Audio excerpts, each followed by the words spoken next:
रात का सन्नाटा पूरे कस्बे पर छाया हुआ था। यह एक छोटा सा कस्बा था, उत्तर भारत के बीचों बीच बसा हुआ। कस्बे का नाम था रामपुरा, जहां लोग साधारण जीवन जीते थे, मगर उनके भीतर डर और रहस्य की कहानियां अक्सर छिपी रहती थीं। लोग दिन में खेतों, दुकानों और काम धंधों में लगे रहते थे, लेकिन रात को वहीं हवाओं में डर और बेचैनी घुल जाती थी। उस रात की बात ही अलग थी। आसमान बादलों से ढका हुआ था और कहीं कहीं बिजली चमक रही थी। हल्की बारिश हो रही थी और गलियों में कुत्तों के भौंकने की आवाजें गूंज रही थीं। कस्बे के बीच में एक पुराना हवेली नुमा मकान था, चौधरी हवेली।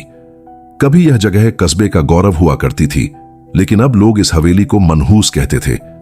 वजह यह थी कि वहां से अजीबोगरीब घटनाओं की खबरें आती थीं। किसी ने कहा था कि रात को वहां से चीखें सुनाई देती हैं। किसी ने कहा था कि खिड़कियों से परछाइयां झांकती हैं। इसी हवेली के अंदर एक कमरे की दीवार पर खून से लिखा गया एक खत मिला। खत पर शब्द धुंधले थे, लेकिन पढ़ने लायक। लिखा था, मेरा खून इस दीवार पर गवाही देगा। जिसने मेरा कत्ल किया है उसका नाम हमेशा यहां दर्ज रहेगा। पूरा कस्बा हिल गया। पुलिस तुरंत पहुंची। इंस्पेक्टर रघुवीर सिंह इस केस को देखने आए। रघुवीर सिंह अपने सख्त रवैये और तेज दिमाग के लिए जाने जाते थे। उन्होंने दीवार पर लिखे खत को गौर से देखा। खून अभी ताजा था। दीवार पर टपकती बूंदें इस बात का सबूत थीं कि यह सब हाल ही में हुआ था, लेकिन कमरे में कोई लाश नहीं थी। अगर खून से लिखा गया है तो लाश कहां है? रघुवीर ने धीमे स्वर में कहा। उनकी टीम ने पूरे हवेली की तलाशी ली, पर न कोई शव मिला, न किसी संघर्ष के निशान। अजीब बात यह थी कि कमरे में कोई खिड़की या दूसरा दरवाजा नहीं था। बस एक दरवाजा था जिससे पुलिस अंदर आई थी। सवाल यह उठ रहा था कि खून आया कहां से और खत लिखने वाला गया कहां? रात होते ही हवेली के बाहर भीड़ जमा हो गई। लोग फुसफुसाने लगे कि यह हवेली फिर से शापित हो गई है। बुजुर्ग लोग पुराने किस्से याद करने लगे। कहा जाता था कि इस हवेली में 25 साल पहले भी एक कत्ल हुआ था। एक जवान दुल्हन की लाश इसी कमरे में पाई गई थी और तब भी दीवार पर खून से कुछ लिखा हुआ था। इंस्पेक्टर रघुवीर इन सब बातों पर ध्यान नहीं देते थे। उनका मानना था कि यह सब अंधविश्वास है, मगर इस बार मामला सीधा साधा नहीं लग रहा था। उन्होंने अपनी टीम से कहा, यह कोई खेल कर रहा है, हमें असली कहानी तक पहुंचना होगा। कल सुबह से तहकीकात शुरू होगी, सबूत जरूर मिलेंगे। अगले दिन पुलिस ने कस्बे के लोगों से पूछताछ शुरू की। सबसे पहले उन्होंने हवेली के चौकीदार रामलाल को बुलाया। रामलाल बूढ़ा आदमी था, लेकिन सालों से हवेली की देखभाल कर रहा था। रघुवीर ने पूछा, रामलाल, तूने कुछ देखा या सुना? रामलाल ने कांपते हुए जवाब दिया, साहब, रात को मैं हवेली के बाहर ही था। करीब 10 बजे मुझे लगा कि अंदर से किसी औरत की चीख आई। मैं डर गया और भागकर चौपाल चला गया। सुबह सुना कि अंदर से खून से खत मिला है। रघुवीर ने उसकी आंखों में देखा। वहां डर साफ झलक रहा था, लेकिन क्या वह डर सच्चा था या बनावटी, यह समझना मुश्किल था। रामपुरा कस्बा छोटा था, इसलिए हर कोई एक दूसरे को जानता था। तहकीकात में पता चला कि हवेली अब भी चौधरी विक्रम सिंह की है, जो शहर में रहते थे। विक्रम सिंह की बेटी संध्या अक्सर हवेली देखने आती थी। संध्या 20-22 साल की, पढ़ी लिखी और सुंदर लड़की थी। पुलिस ने जब उससे बात की तो उसने कहा, मैं तो 2 हफ्ते पहले आई थी हवेली देखने, सब कुछ ठीक था, मगर मुझे अक्सर अजीब अजीब एहसास होता है जब मैं वहां जाती हूं। लगता है जैसे कोई मुझे देख रहा हो। रघुवीर ने महसूस किया कि संध्या कुछ छुपा रही है, लेकिन सबूत के बिना वह कुछ कह नहीं सकते थे। शाम होते होते खबर फैल गई कि एक और खत मिला है, इस बार हवेली के पिछले हिस्से में। उस पर लिखा था, सच सबके सामने आएगा, हत्यारा यही है, उन्हीं में जो शक नहीं करते। यह खत पढ़कर पूरा कस्बा सनसनी में आ गया। लोगों ने अंदाजे लगाना शुरू कर दिए। कोई कह रहा था कि यह बदला लेने वाली आत्मा है, कोई कह रहा था कि यह किसी ने डर फैलाने के लिए किया है। लेकिन रघुवीर जानते थे कि यह मामला गहराई में जाएगा। अगली रात जब पुलिस हवेली में निगरानी कर रही थी, अचानक तेज हवा चली। एक खिड़की अपने आप खुल गई। उसके पीछे की दीवार पर नया खत दिखाई दिया, खून से लिखा हुआ, जिसका कत्ल हुआ है उसकी चीखें तुम सबको सुनाई देंगी और हत्यारा बच नहीं पाएगा। पुलिस वाले सन्न रह गए। वे कमरे में पहले से मौजूद थे, फिर भी किसी ने उनकी आंखों के सामने यह खत कैसे लिख दिया? अब यह सिर्फ क्राइम है। इंस्पेक्टर रघुवीर सिंह की आंखों से नींद गायब हो चुकी थी। लगातार 3 खत, वो भी खून से लिखे हुए, उनके तजुर्बे में पहली बार हुआ था।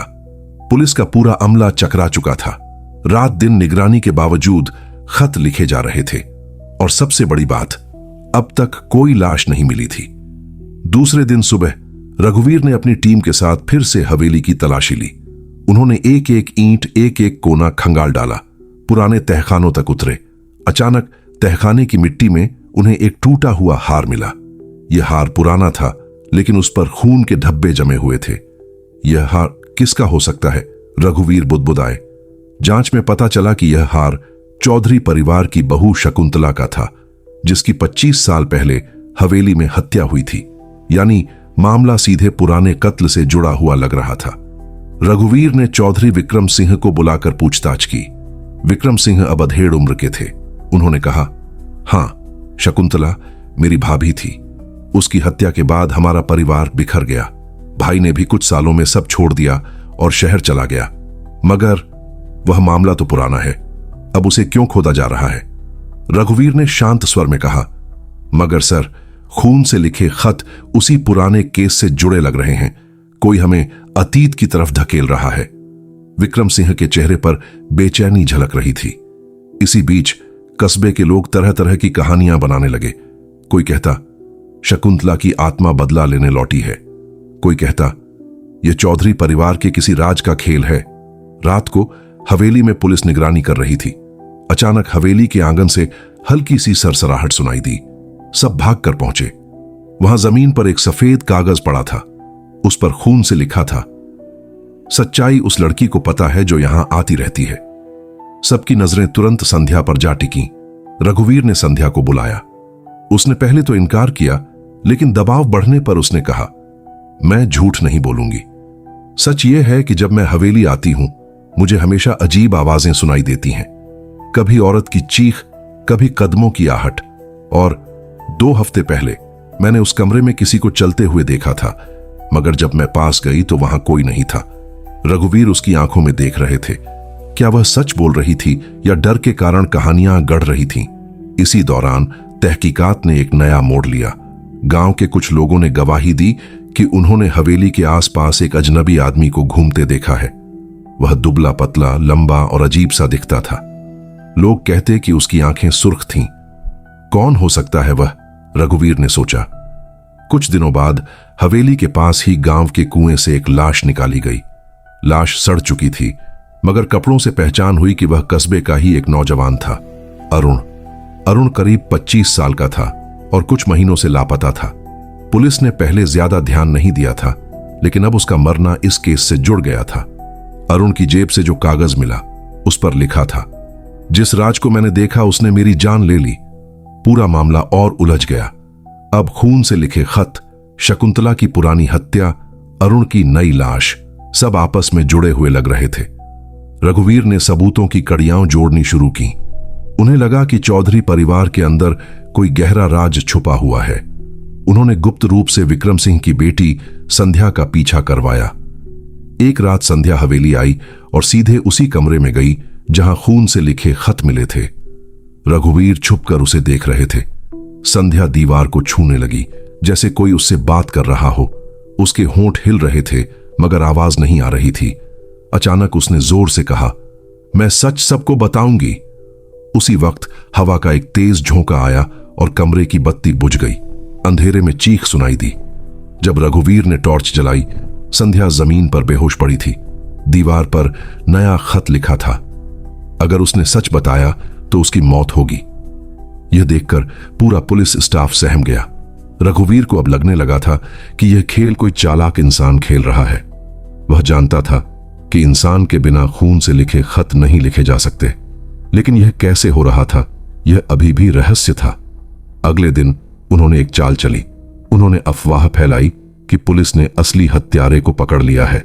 गांव में खबर फैलते ही लोग उत्सुक हो गए। उसी रात हवेली के बाहर एक आदमी भागता हुआ पकड़ा गया। वह आदमी था रामलाल, चौकीदार। रामलाल कांप रहा था। पूछताछ में उसने कहा, मैंने कुछ नहीं किया साहब, मैं तो बस, मुझे डर है, मुझे शकुंतला दिखती है, उसकी आत्मा सच में लौट आई है। रघुवीर ने उसकी बात बीच में काटी। नाटक बंद कर, तू ही खून से खत लिख रहा है ना? रामलाल की स्वीकारोक्ति ने पूरे कस्बे में हलचल मचा दी। चौधरी विक्रम सिंह, जो समाज में एक इज्जतदार और प्रभावशाली व्यक्ति माने जाते थे, अचानक शक की गिरफ्त में आ गए। मगर इंस्पेक्टर रघुवीर को लगता था कि यह केवल आधी सच्चाई है। उन्होंने विक्रम सिंह को थाने बुलाया और सीधे पूछा, रामलाल कह रहा है कि खून से खत लिखवाने वाला तुम हो, क्यों किया तुमने यह सब? विक्रम सिंह के चेहरे पर शिकन उभरी, लेकिन वे तुरंत बोले, यह सब झूठ है। रामलाल ने पैसों के लिए मेरा नाम लिया होगा, मैं क्यों खत लिखवाऊंगा? रघुवीर ने मेज पर धमाका करते हुए कहा, क्योंकि तुम अपने अतीत को छुपाना चाहते हो। शकुंतला की मौत कोई हादसा नहीं थी, वह कत्ल था, और तुम्हें इसका सच मालूम है। विक्रम सिंह का चेहरा पीला पड़ गया, उनके होंठ सूखने लगे। कुछ क्षणों की चुप्पी के बाद उन्होंने गहरी सांस ली और कहा, हां, शकुंतला की मौत कत्ल थी, लेकिन कातिल मैं नहीं था। कमरे में सन्नाटा छा गया। तो फिर कौन? रघुवीर ने सख्ती से पूछा। विक्रम सिंह की आंखों से आंसू छलक पड़े। उन्होंने कहा, शकुंतला मेरे बड़े भाई की पत्नी थी, लेकिन वह इस रिश्ते में खुश नहीं थी। उसका किसी और से संबंध था, और एक रात जब यह बात मेरे भाई को पता चली तो उसने गुस्से में शकुंतला का गला दबा दिया। मैं सब देख रहा था, लेकिन कुछ कह नहीं पाया। डर के मारे हमने उसकी लाश हवेली के पिछवाड़े दबा दी। तभी से यह राज हमारे दिलों में जहर की तरह पलता रहा। रघुवीर ने गहरी नजर से उसकी आंखों में देखा। यह सच लग रहा था, लेकिन सवाल यह था कि अब इतने साल बाद खून से लिखे खत क्यों आ रहे थे? विक्रम सिंह ने आगे कहा, मैं चाहता था कि यह राज हमेशा दफन रहे, इसलिए मैंने रामलाल को पैसे देकर कहा कि खून से खत लिखे, ताकि लोग डर जाएं और सच्चाई न खोजें। लेकिन अरुण की हत्या का मुझसे कोई लेना देना नहीं। अब तक का रहस्य साफ हो रहा था, मगर अरुण की मौत का धागा अभी भी ढीला था। रघुवीर ने अरुण की जिंदगी की पड़ताल शुरू की। पता चला कि अरुण का शकुंतला से खून का रिश्ता था। वह उसका भांजा था। अरुण अपने नाना नानी के साथ बड़ा हुआ था, और जब बड़ा हुआ तो उसने पुराने किस्से खंगालने शुरू कर दिए। कुछ महीने पहले अरुण को शक हो गया था कि उसकी मासी की मौत साधारण नहीं थी।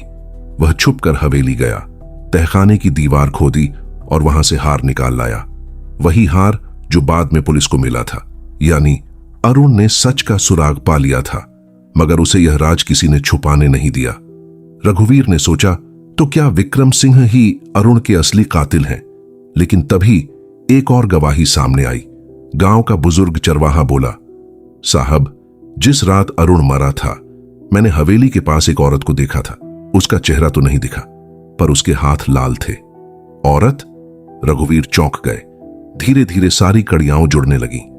संध्या, विक्रम सिंह की बेटी, वही अक्सर हवेली आती थी, वही कमरे से बातें करती थी, और वही बार बार कहती थी कि उसे शकुंतला की आत्मा दिखती है।